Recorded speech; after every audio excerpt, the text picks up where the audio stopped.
to the respected media and my director and my respected co-stars.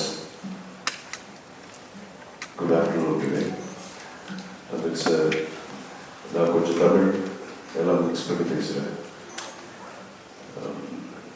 இன்னைக்கு நம்ம விருந்து அப்படிங்கிற ஒரு படத்தை முடிச்சு we are ready to release the movie on August 29th this month.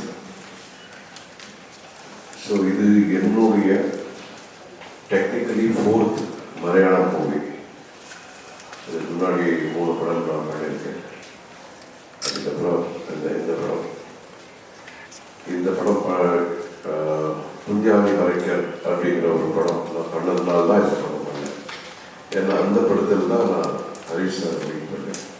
2 பேர் சேர்ந்து ஒர்க் பண்ணது புஞ்சாமி மறைக்கல். அதுக்கப்புறம் அவர் தான் எனக்கு சொன்னார், ஒரு நல்ல கதை இருக்குது, ஒய்டர் டு லிசன் அப்படின்னு சொல்லி சொன்னார்.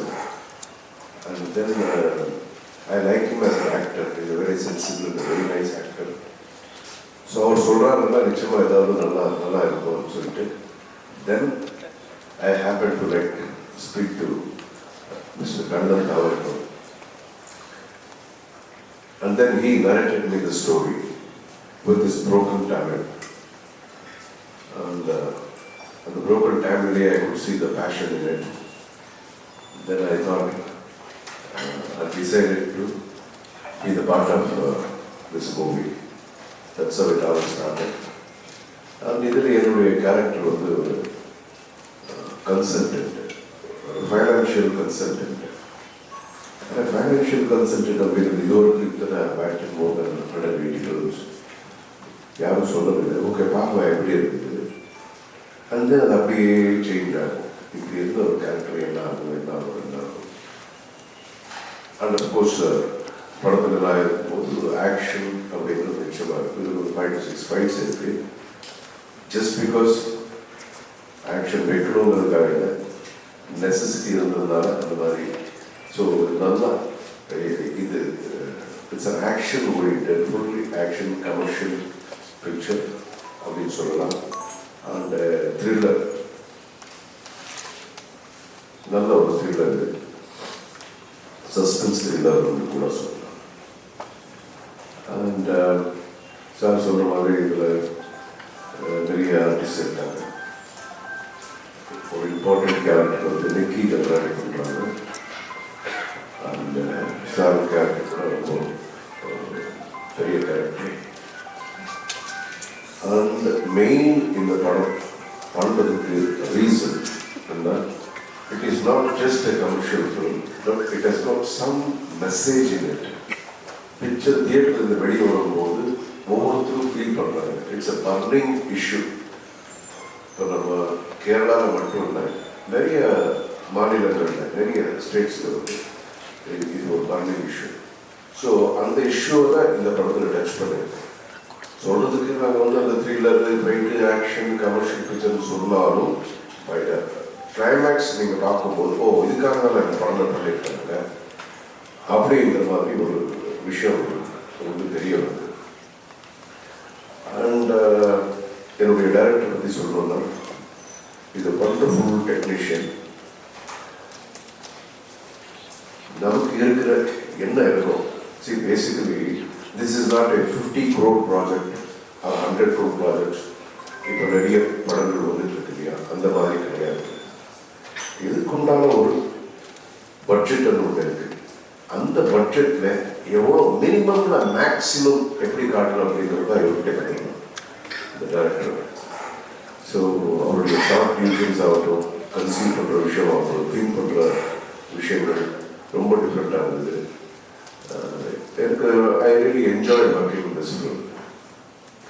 ஸோ நிச்சயமாக கூடிய சீக்கிரத்தில் ஒரு பெரிய பட்ஜெட் படம் கூட நம்ம சேர்ந்து பண்ணணும் அப்படிங்கிறத நம்ம பேசிட்டு இருக்கோம் அடுத்தது.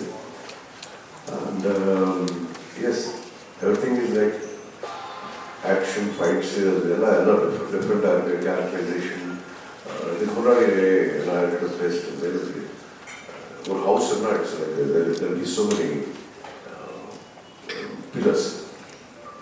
ஒரு பில்லரில் வந்து ஹவுஸ் நிற்க விழுந்து. அந்த மாதிரி ஒவ்வொரு ஆக்டர் ஒவ்வொரு கேரக்டர் இதில் ஒரு பில்லர்ஸ் மாதிரி தான். சாருடைய கேரக்டர் ஆகட்டும், அதுக்கப்புறம் இந்த பொண்ணு நெக்கி கேரக்டர் ஆகட்டும், எல்லாரும் அவருடைய கேரக்டர் எல்லாவது வந்து இம்பார்ட்டன்ஸ் இருக்குது. So it has been like very evenly distributed. So that way I am very, very confident about this picture. தயவு செய்து மக்கள் வந்து இந்த படத்தை பார்க்கணும். பார்த்து உங்களுடைய அன்பு ஆதரவு எப்போ எங்கள் மேலேயும் எங்களுடைய விருந்த டீம் மேலேயும் இருக்கணும். ஆஸ் இது முன்னாடி நான் சொன்ன மாதிரி இது 100 crores ப்ராஜெக்ட் கிடையாது. இது மினிமமில் நாங்கள் மேக்ஸிமம் கொடுக்கறத முயற்சி பண்ணியிருக்கோம். தயவுசெய்து கொஞ்சம் படம் பாருங்கள். உங்களை வந்து இது டிசப்பாயிண்ட் பண்ணாது. அது மட்டும் தான் என்னால் சொல்ல முடியும். So thank you so much. உங்கள் என்ன கொஸ்டின்ஸ் எது இருந்தாலும் நீங்கள் கேளுங்க. We are here to answer you. It is wonderful meeting you guys here. And I'm extremely sorry for 5-10 minutes late ஆயிருந்தேன். மன்னிச்சுட்டேன். And now Harish sir வந்து ഞാൻ പറയുന്നതിന് മുന്നേ സാറായിട്ട് സംസാരിക്കുന്നതല്ലേ നല്ലത്. സാറിനോട് ഏതായാലും വളരെയധികം സന്തോഷത്തോടെ സാറ് പറഞ്ഞതുപോലെ കണ്ണൻ എന്നോട് കുറച്ച് മുൻപ് തന്നെ എന്തെങ്കിലും കാര്യം സൂചിപ്പിച്ചിരുന്നു, എന്തെങ്കിലും ഒരു കഥയുടെ ഒരു ലൈൻ സൂചിപ്പിച്ചിരുന്നു. പക്ഷെ അന്ന് തന്നെ കണ്ണൻ്റെ മനസ്സിലുണ്ടായിരുന്നു എനിക്ക് അർജുൻ സാറിനെയാണ് ഈ ഒരു കഥാപാത്രത്തിന് വേണ്ടത്, ഒന്ന് സംസാരിക്കാൻ പറ്റുമോ എന്നുള്ള ചോദ്യത്തിൻ്റെ ഭാഗമായിട്ടാണ് ഞാൻ സാറിനോട് അങ്ങനെ ഒരു കഥയുണ്ട്, അത് സാറ് ചെയ്യാനും നന്നായിരിക്കും, എൻ്റെ ഡയറക്ടർക്ക് താല്പര്യമാണ്. അങ്ങനെയാണ് സാറിലേക്ക് വരുന്നത്. അപ്പോൾ വന്നു കഴിഞ്ഞപ്പോൾ കണ്ണൻ നേരിട്ട് സംസാരിച്ച് കഴിഞ്ഞപ്പോൾ സാറിന് നമ്മൾ പ്രതീക്ഷിച്ചതിനെക്കാട്ടും വലിയ താല്പര്യത്തോടു കൂടിയാണ് സാറ് ഇതിലേക്ക് പങ്കെടുത്തത്. പിന്നെ സാറിൻ്റെ ഏറ്റവും വലിയ പ്രത്യേകത എന്ന് പറഞ്ഞാൽ മാങ്ങാട്ടച്ഛൻ എന്ന കഥാപാത്രം കുഞ്ഞാലി മരക്കാരിൽ ചെയ്യുമ്പോൾ സാറിൻ്റെ അച്ഛനായിട്ടുള്ള കഥാപാത്രമാണ്. സാർ എൻ്റെ മകനായിട്ടാണ് സാർ അഭിനയിച്ചത്. അപ്പം അതുകൊണ്ട് കുറേ സീനുകൾ ನಾನು ಅವ್ರಿಗೆ ಏಜ್ದ ಅವ್ರಿಗೆ ಜಾಸ್ತಿ ಇದ್ದಾರೆ, ಅವ್ರಿಗೆ മകനായിട്ട്. അപ്പോൾ അങ്ങനെയുള്ള സൗഭാഗ്യം എനിക്ക് ധാരാളം കിട്ടിയിട്ടുണ്ട്. മമ്മൂക്കയുടെ ചേട്ടനായിട്ടുണ്ട് സാർ, ലാലേട്ടൻ്റെ വളർത്തച്ഛനായിട്ടുണ്ട്, ദിലീപിൻ്റെ അച്ഛനായിട്ടുണ്ട്. അപ്പോൾ അങ്ങനെയുള്ള ഒരുപാട് സൗഭാഗ്യങ്ങൾ കിട്ടിയ ആളാണ്. അതുകൊണ്ട് തന്നെ ആ ദിവസങ്ങളിൽ ഒരുപാട് ദിവസം സാറിനോടൊപ്പം പ്രവർത്തിക്കാൻ കഴിഞ്ഞത് വലിയൊരു കാര്യമാണ്. അപ്പം അതാണ് നമുക്ക് നേരിട്ട് സാറിൻ്റെ രീതികളൊക്കെ മനസ്സിലാക്കാൻ പറ്റിയത്. അദ്ദേഹം വളരെ ഡൗൺ ടു എർത്ത് ആയിട്ടുള്ള ആളാണ്. പിന്നെ അദ്ദേഹത്തിന് ഏറ്റവും വലിയ പ്രത്യേകത എത്രത്തോളം എക്സ്പീരിയൻസ് ഉള്ള ആളാണെങ്കിലും ഇല്ലാത്ത ആളാണെങ്കിലും അവരോട് ബഹുമാനിക്കുന്ന ഒരു രീതി, ഒരു റെസ്പെക്റ്റ് കൊടുത്തു വാങ്ങുന്ന ഒരു രീതി കണ്ടുപഠിക്കണം. നമ്മുടെ ലാലേട്ടനെയൊക്കെ പോലെ തന്നെ ഇത്തരം ഒരു വലിയ രീതിയിൽ റെസ്പെക്റ്റ് ചെയ്തതിന് ശേഷമാണ് സാർ എല്ലാവരോടും ബന്ധപ്പെടാറ്. അതിപ്പം സുഖിനൊക്കെ പറയാൻ പറ്റും, എന്നേക്കാളും ജാസ്തി പറയാൻ പറ്റും. അപ്പം അങ്ങനെയുള്ള രീതിയാണ് ഞങ്ങളെ അടുപ്പിച്ചത്. അടുപ്പമാണ് ഇതിൽ ഇത്തരം പ്രവർത്തനങ്ങളിലേക്ക്. ഇപ്പോൾ സാറിൻ്റെ പുറത്ത് 4ാമത്തെ മലയാള സിനിമയാണ്. ഇതിൽ 2ാമത്തെ സിനിമയിൽ ഞാനുണ്ട് എന്ന് പറയുമ്പോൾ അത് എൻ്റെ കൂടെ ഒരു വലിയ ഭാഗ്യമായിട്ട് കരുതുന്നു. ഈ സിനിമയിലെ കഥാപാത്രത്തെക്കുറിച്ച് ഞാൻ കൂടുതൽ വ്യക്തമാക്കുന്നില്ല, കാരണം അത്രയും ഇമ്പോർട്ടൻ്റ് ആയിട്ടുള്ളൊരു കഥാപാത്രമാണ് എനിക്ക് തന്നത്. അത് അധികം ഞാൻ അങ്ങനെ ചെയ്യാത്തൊരു കഥാപാത്രമാണ്. ഒരുപാട് വ്യത്യസ്തമായ മേക്കപ്പും കാര്യങ്ങളൊക്കെ ആയിട്ടുള്ള കഥാപാത്രമാണ്. ഈ ഫോട്ടോയിലുള്ളത് എൻ്റെ സാധാരണ ഫോട്ടോ ആണ്, ഇതല്ല കഥാപാത്രത്തിൻ്റെ മുഖം. ഈ മുഖം ഒരു പക്ഷേ ഇത് ഹൈഡ് ചെയ്ത് വെച്ചതാണ്, അതുകൊണ്ടാണ് അങ്ങനെ ഒരു സാധാരണ ഫോട്ടോ ഉപയോഗിച്ചത്. അപ്പോൾ അത്രയും വ്യത്യസ്തമായൊരു കഥാപാത്രമാണ്. അതുകൊണ്ടാണ് അതിൻ്റെ ഡീറ്റെയിൽസിലേക്ക് കിടക്കാത്തത്. ഇനി സുധീർ സംസാരിക്കും. എല്ലാ മിക്കവാറും നമസ്കാരം. ഈ സിനിമയെ പറ്റി ഞാനൊന്നും പറയുന്നില്ല, പക്ഷേ ഈ സിനിമയിലേക്ക് ഞാൻ വരാനുണ്ടായ കാരണം അത് വളരെ യാദൃശ്യമാണ്. എനിക്ക് സുഖമില്ലാതെ ഞാൻ ഹോസ്പിറ്റലിലാണ്, അറിയാമല്ലോ, എനിക്ക് ക്യാൻസർ സർജറി എല്ലാവർക്കും അറിയാവുന്നതാണ്. അപ്പം ഞാനത് അതിൻ്റെ കൂടെ ഈ കീമോ ചെയ്യുന്നതിനിടയിൽ കോവിഡും കൂടെ വന്നു. മെൻ്റലി ഭയങ്കര ഡിസോർഡറായി. ഇടയ്ക്ക് ഞാൻ വിളിച്ച് സംസാരിക്കുന്ന ഒരു സൗഹൃദമാണ്. കാരണം ഞാൻ സിനിമയിൽ വന്ന കാലം തൊട്ട്, അല്ലെങ്കിൽ സീരിയൽ ആദ്യകാലത്ത് അഭിനയിക്കാൻ തുടങ്ങിയപ്പോൾ തൊട്ട് എൻ്റെ ഏറ്റവും അടുത്ത വേദന സുഹൃത്തുക്കളുള്ളതാണ് കണ്ണനാവുന്നത്. ഞാൻ അദ്ദേഹത്തിനെ വിളിച്ച് അദ്ദേഹത്തിനോട് സംസാരിക്കുമ്പോൾ എനിക്കൊരു ഭയങ്കര പ്ലേസ്. അപ്പോൾ അദ്ദേഹം പറഞ്ഞു, ഒരു പുതിയ സിനിമയാണ്, അതിലൊരു 4 ഫൈറ്റ് ഉണ്ട്, ചെയ്യാൻ പറ്റും. അതായത് ഇനി മുന്നോട്ട് എങ്ങനെ യാത്ര ചെയ്യാൻ, ഇനി മുന്നോട്ട് എന്താണെന്ന് അറിയാൻ വയ്യാതെ ബ്ലാങ്ക് ആയിരിക്കുന്ന സമയത്താണ് അദ്ദേഹം ഈ സിനിമയിലേക്ക് വിളിക്കുന്നത്. ഈ 4 ഫൈറ്റ് ചെയ്യാമെന്ന് ചോദിക്കുന്നതിൻ്റെ അതിൻ്റെ അർത്ഥം തന്നെ നീ ഒരു ഫൈറ്ററാണ്, നീ ഇറങ്ങണം എന്നുള്ളത്. ഞാൻ എൻ്റെ കഥയെ പറ്റിയോ കഥാപാത്രത്തെ പറ്റിയോ ഒന്നും ഞാൻ ചോദിച്ചു. ഞാൻ വന്ന ഉടനെ തന്നെ ഗിരീഷായിട്ടുള്ള ഫസ്റ്റ് ഫൈറ്റ് എടുത്തപ്പോൾ സിനിമയിലേക്കുള്ള ഒരു റീ എൻട്രി പോലെ കരുതിയ ഒരു സിനിമയാണ് സിനിമ.